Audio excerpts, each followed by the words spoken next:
केंद्रीय मंत्री गजेंद्र सिंह शेखावत हमारे साथ हैं। सर, राजस्थान के मुख्यमंत्री अशोक गहलोत ने कहा है कि संजीवनी मामले में बाकी दोषियों की तरह आपका भी जुर्म साबित हो चुका है। देखिए, मुझे लगता है कि इससे ज़्यादा हास्यास्पद कोई चीज़ नहीं हो सकती, इससे ज़्यादा वाहियात भी नहीं हो सकती। राजस्थान के मुख्यमंत्री क्या इन्वेस्टिगेटिंग ऑफिसर है? मैंने अभी 2 दिन पहले जयपुर में प्रेस के मित्रों से बातचीत करते हुए कहा था, 2019 में केस दर्ज हुआ था, 20 में पहली चार्जशीट फाइल हुई थी, 22 में दूसरी हुई थी और अभी फरवरी महीने में 15-20 दिन पहले तीसरी चार्जशीट फाइल हुई। तीनों चार्जशीट में कहीं भी मुझे अभियुक्त नहीं माना गया, किसी तरह का चार्ज मेरे ऊपर बनाया नहीं गया। मुख्यमंत्री जी ने पता नहीं किस ज्ञान के तहत ये तय किया है कि मेरा जुर्म प्रमाणित है। लेकिन एक बात मैं निश्चित रूप से इसके साथ में जोड़ करके कहना चाहता हूँ, मुख्यमंत्री हेड ऑफ द स्टेट है, हेड ऑफ द गवर्नमेंट है। मुख्यमंत्री हेड ऑफ पुलिस डिपार्टमेंट भी हैं क्योंकि उनके पास में गृह मंत्री का चार्ज भी है। ऐसा गैर जिम्मेदाराना बयान राजनीति से प्रेरित होकर के दे करके, अगर वो इन्वेस्टिगेशन ऑफिसर होते तो शायद दे सकते थे, कोर्ट को बता सकते थे, वरना ऐसा गैर जिम्मेदाराना बयान दे करके मुझे लगता है कि वो पुलिस को और जांच एजेंसी को अपने मंतव्य के अनुरूप जांच करने, उनका जो पॉलिटिकल मैंडेट है उसके अनुरूप जांच करने के लिए, दबाव बनाने के लिए इस तरह का पब्लिक स्टेटमेंट दे रहे हैं। क्योंकि गृह मंत्री ने कह दिया है, क्योंकि मुख्यमंत्री ने कह दिया है कि उन पर आरोप प्रमाणित है, इसलिए पुलिस को प्रमाणित करना ही पड़ेगा। मुझे लगता है कि यही इसके एकमात्र उद्देश्य है।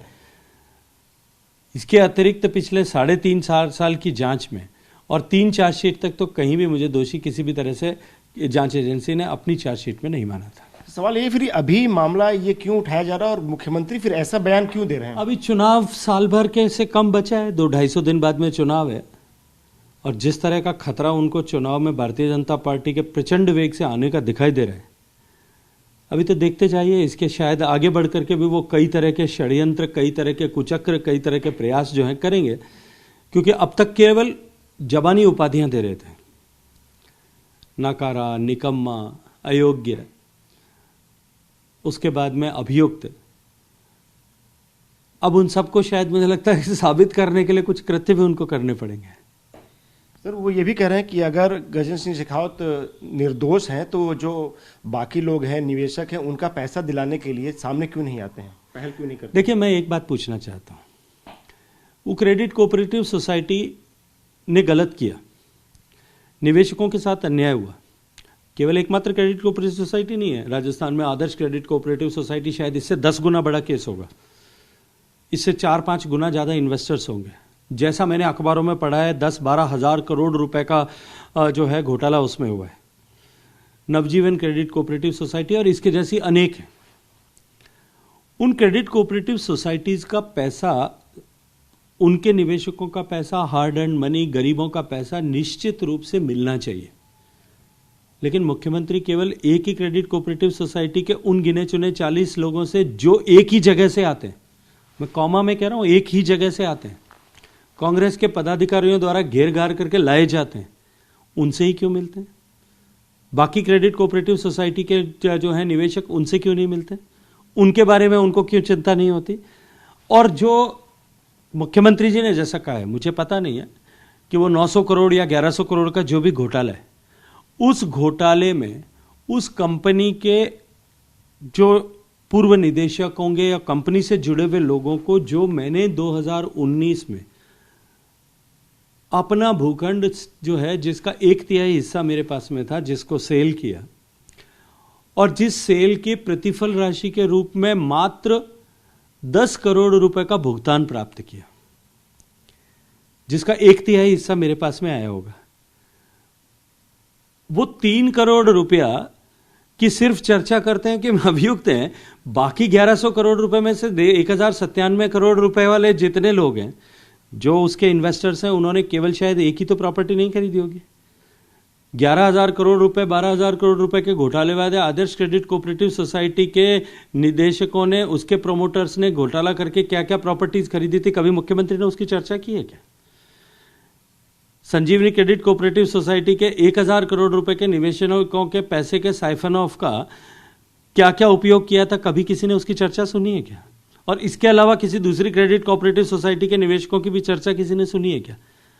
सामने स्पष्ट है, केवल और केवल पॉलिटिकल इंटेंट से अपने बेटे की हार का उसकी खींच की खुजली को मिटाने के लिए माननीय मुख्यमंत्री जी इस तरह के बयान, बेतुके बयान दे रहे हैं।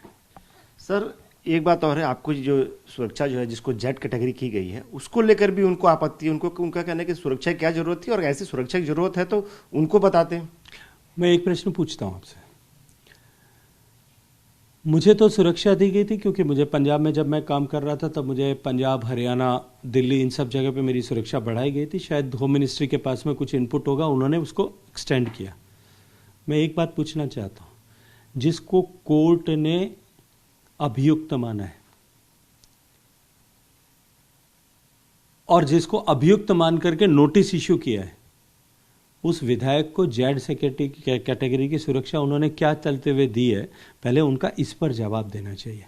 अपने गिरबान में झांक करके देखिए, उसके बाद में दूसरों पर टिप्पणी करना शुरू करिए। तो आपके खिलाफ इतना हमलावर क्यों है, आपके खिलाफ ऐसे बयान क्यों दे रहे हैं? आपने कहा कि चुनाव है, लेकिन क्या और भी उनके कोई और भी उनकी मंशा है? 40 साल से वो राजस्थान की राजनीति में और विशेष रूप से मारवाड़ की राजनीति में और उससे भी विशेष रूप से राजस्थान, जोधपुर की राजनीति के शहंशाह थे। 5 बार सांसद चुने गए, उतनी बार विधायक बने, 3 बार वहीं से चुन करके केंद्र में मंत्री रहे और तीसरी बार वहीं से चुन करके मुख्यमंत्री भी हैं। वो बादशाह की कुर्सी जो हिल रही है ना, जोधपुर की जनता ने जिस 3 लाख वोट के मार्जिन से उस कुर्सी को हिलाया और हिला करके झकझोर दिया, उसकी खिसियाट जो है वो इन बयानों में सामने आ रही है। क्या माना जाए कि राजस्थान विधानसभा चुनाव जो होने वाला है वो लड़ाई गहलोत बनाम गजेंद्र शेखावत होने जा रही है? मैं तो नहीं मानता गहलोत बनाम भारतीय जनता पार्टी हो रही है या कांग्रेस बनाम भारतीय जनता पार्टी हो रही है। उसमें भारतीय जनता पार्टी की प्रतिष्ठा को धूमिल करने के लिए भारतीय जनता पार्टी के लोगों के नाम को इस तरह से घसीटना।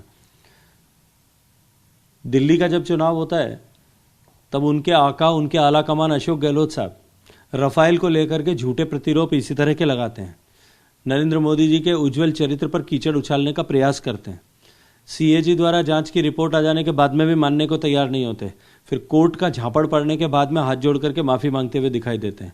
ठीक इसी तरह की परिस्थिति यहाँ भी है। तो उनकी पार्टी का जो है, उनके कुनबे का स्वभाव है कि जब हम प्रत्यक्ष लड़ाई नहीं लड़ सकते, जनता ने हमें रिजेक्ट कर दिया है, तो किस तरह से काली उछाल करके दूसरों की चादर को मैली करने की कोशिश करें। एक आखिरी सवाल, क्या आपको लगता है कि इस पूरे अभियान में जो आपके खिलाफ चल रहा है सिर्फ अशोक गहलोत है कि दूसरे दलों के नेता भी इसमें शामिल हैं? हाँ, मैं इस पर टिप्पणी नहीं करना चाहता, लेकिन मुझे तो सामने अशोक गहलोत साहब ही दिखाई देते हैं और प्रदेश का मुख्यमंत्री होने के बावजूद भी वो इस तरह के बयान देते हैं।